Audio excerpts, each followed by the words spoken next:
For more than 4 decades, Madonna has made a career out of one simple refusal. She refuses to disappear. But now, at 68 years old, something has changed. Not because the world stopped watching her. Not because the music stopped. And not because Madonna suddenly became someone we barely recognize. The real story is much more emotional than that. Just 3 years ago, the woman who spent her life performing as if nothing could stop her was fighting for her life in an intensive care unit after a serious bacterial infection led to sepsis. She was unconscious for 4 days. When she finally woke up, she says the first word she spoke was one word. No. She later joked that perhaps God had been asking whether she wanted to come with him. Her answer was no. But surviving that moment came with a price. Madonna has since spoken about having almost no strength, being unable to get out of bed, and realizing that she couldn't simply command her body to recover. And now, at 68, her newest music is filled with grief, family, forgiveness, mortality, and a daughter who helped her heal a relationship through a song. This is not the Madonna story most people know. And by the end, you may see her completely differently. Madonna Louise Ciccone turned 68 on August 16, 2026. And if you only looked at the headlines, you might think this is supposed to be a celebration of another milestone in the life of one of the most successful performers the world has ever seen. But underneath the birthday photos, the music, the cameras, and the familiar image of Madonna refusing to slow down, there is another story. It is a story about what happens when someone who spent an entire lifetime believing in control suddenly discovers that there are things no amount of fame, money, discipline, or determination can control. And that story really begins in June 2023. Madonna had been preparing for her celebration tour. She was working, rehearsing, and doing what she had done for most of her adult life, pushing her body to its limits so she could put on a show. Then everything changed. She contracted a serious bacterial infection that led to sepsis and a life-threatening hospitalization. Madonna later said that she went from being alive and dancing to being in an intensive care unit and unconscious for 4 days. She was placed on a ventilator and spent time in an induced coma. Think about that for a second. This was Madonna, the woman whose entire public identity had been built around movement, performance, and control. The woman who had spent decades turning controversy into fuel. Suddenly, she couldn't even control when she would wake up. Her body had made the decision for her. And the next part of the story sounds almost like something written for a movie. When Madonna finally woke up, she says the first word she spoke was no. She didn't know for 4 days because she had been in an induced coma. Later, during her celebration tour, she explained that she imagined God might have been asking whether she wanted to come along, and her answer was no. It was a funny story when she told it on stage, but underneath the joke was something much darker. Madonna had come face to face with the possibility that her life could actually end. And there was another detail that makes the story even more frightening. During the recovery, Madonna said there was a point when she literally couldn't walk from her bed to the toilet. She would repeatedly call her doctor asking when her energy would return, when she would feel like herself again, and when she could go back to work. The answer wasn't immediate. Her body wasn't following the schedule she had created in her head. That was a completely different kind of battle. Madonna had spent decades fighting critics, record executives, censors, expectations, and anyone who told her she couldn't do something. But this opponent couldn't be shocked, negotiated with, or defeated on a stage. It was recovery itself. In a later conversation with Jay Shetty, Madonna described the psychological side of that recovery. She said she had always seen herself as Superwoman. Her assumption was that she would simply recover, get back into rehearsals, and keep moving. Instead, she had no strength, no energy, couldn't get out of bed, and didn't know when the situation would end. Her teacher encouraged her to accept that she didn't know when recovery would finish. That idea of radical acceptance became important to her. And that may be one of the biggest changes in Madonna's story. For years, her message was essentially, keep going, keep fighting, keep reinventing yourself. But illness forced her to confront something different. Sometimes strength isn't forcing the world to obey you. Sometimes strength is admitting that you don't know what happens next. Then came something even more emotional. Madonna later reflected on the people who were around her when she was vulnerable. She said that as a mother, you can become caught up in the endless needs of your children. But when the situation became serious, her children showed up for her in a way she hadn't seen before. She said seeing that side of them made all the difference. That is an extraordinary reversal for someone like Madonna. For most of their lives, parents are the ones telling children what to do, protecting them, carrying them, and worrying about them. But there are moments when life reverses those roles. Suddenly, the person who spent decades taking care of everyone else needs someone to take care of her. And then came a photograph. It wasn't a hospital photograph. It wasn't a trophy. It wasn't a platinum record. It wasn't even a photograph of Madonna. After her hospitalization, her longtime manager Guy Ozuri gave her a framed Polaroid taken by Andy Warhol. The photograph showed artist Keith Haring wearing a jacket featuring Michael Jackson's face. Madonna later said that when she opened the gift, she sobbed. Why? Because the photograph suddenly made her think about all the extraordinary people she had known who were already gone, and how lucky she was to still be alive. Imagine what that photograph represented to her. Andy Warhol, Keith Haring, Michael Jackson. 3 names connected to different parts of the extraordinary world Madonna had inhabited. And suddenly, after nearly dying, she wasn't looking at the picture as a piece of pop art history.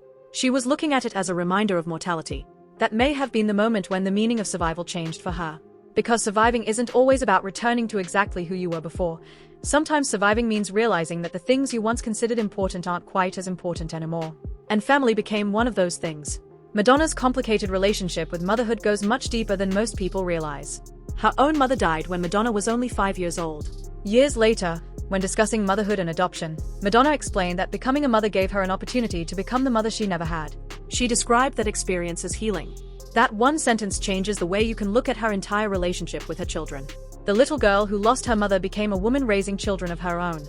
The child who experienced a devastating absence eventually found herself in the position of becoming the person another child depended on.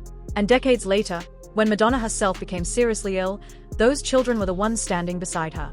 Life had come full circle. But there was another family story that would become important much more recently.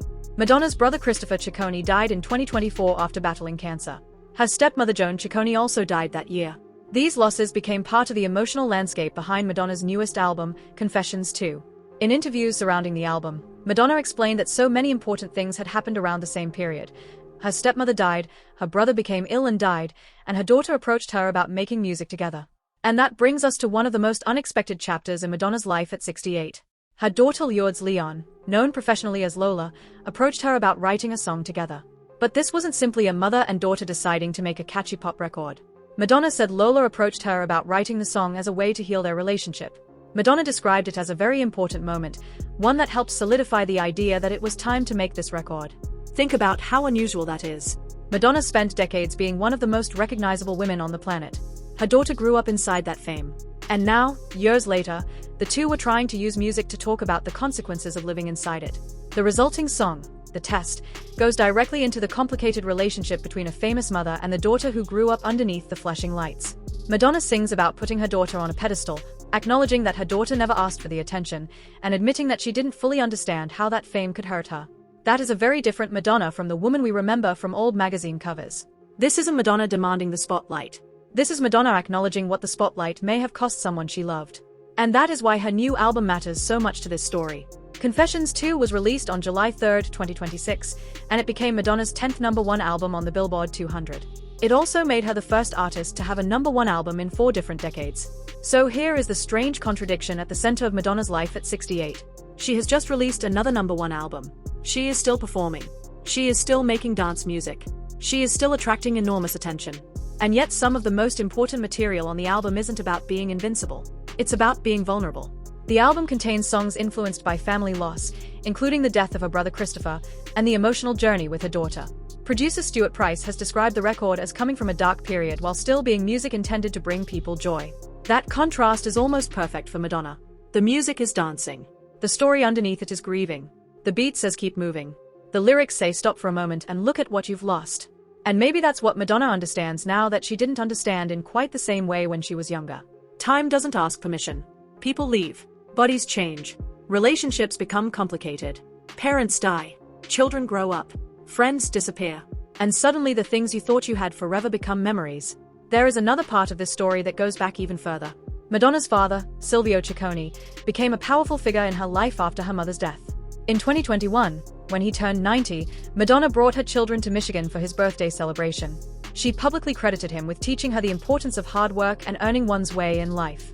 Footage from the celebration even showed him leading a prayer with her family and dancers. That image is striking because it reveals a side of Madonna's family life that rarely fits the rebellious image people associate with her.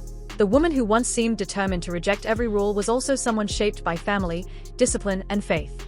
And faith has become even more visible in the way she talks about surviving her illness. After the 2023 health crisis, Madonna spoke about spiritual ideas that helped her accept uncertainty. She didn't suddenly become someone who stopped fighting. She simply began describing the fight differently. Before, perhaps the goal was to win. Now, the goal seems more like understanding. Understanding that you can be powerful and still become sick. Understanding that you can be famous and still need your children. Understanding that you can love someone and still have a complicated relationship with them. Understanding that you can lose people and still keep living.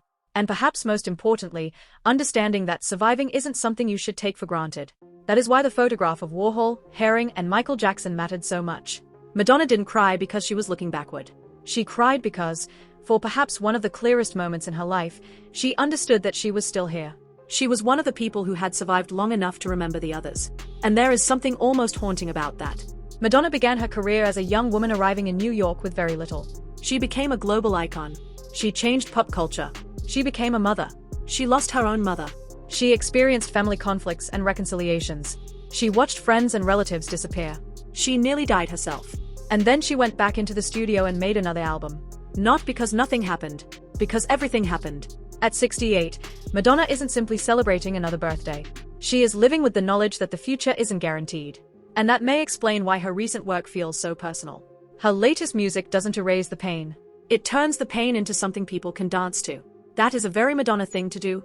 Take the darkness, put a beat underneath it, and keep moving. But don't misunderstand what keep moving means. It doesn't mean pretending nothing happened. It means carrying what happened with you.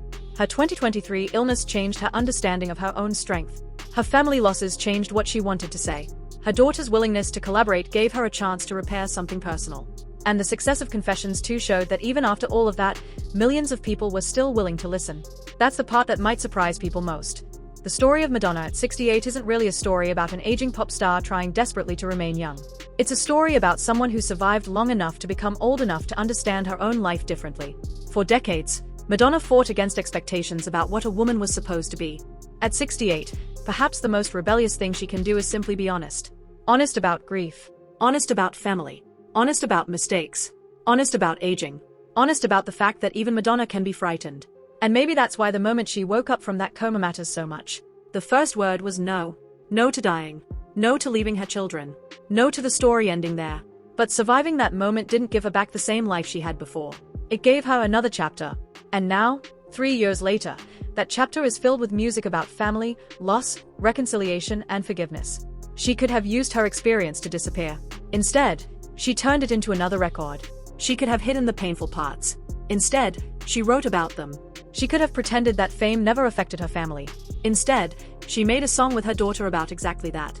And maybe that's the real answer to the question, what happened to Madonna at 68? Nothing simply happened to her.